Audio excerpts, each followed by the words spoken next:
Bagamat umaaraw pa sa Isabela, tuloy-tuloy pa rin ang pagpapakawala ng tubig sa Magat Dam.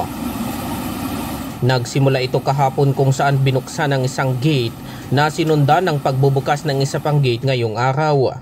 So ang target natin is at least may baba natin sa 183 or malapit dun sa 183 yung ating elevation bago man dumating yung pag-landfall niya nitong typhoon si Typhoon Uwan. Itong preemptive release ay para magkaroon tayo ng space sa badading na inflow na dala-dala nga ni Typhoon Uwan dito sa buffer bottom natin dito sa Magat Dam.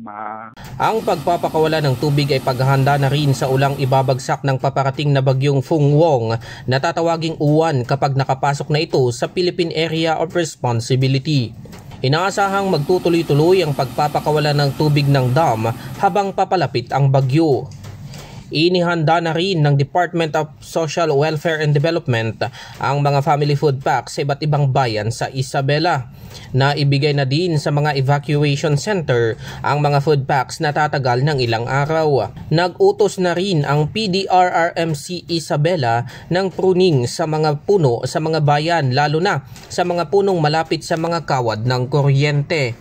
Inaasahan namang magpapatupad ng preemptive evacuation sa mga susunod na araw. Inilagay naman sa mas mataas na lugar ang mga bangka ng mga mangingisda sa Divilacan. Inihanda na rin ang ilang kagamitan sa bayan. Inihanda na rin ng Philippine Coast Guard District Northeastern Luzon ang mga kagamitan nito habang paparating ang bagyo. Ang mga bintana ng ilang bahay sa Kalayan, Cagayan bilang paghahanda. Nag-iikot naman ang mga mobil ng pulis sa iba't ibang bayan sa probinsya para bigyang babala ang mga residente.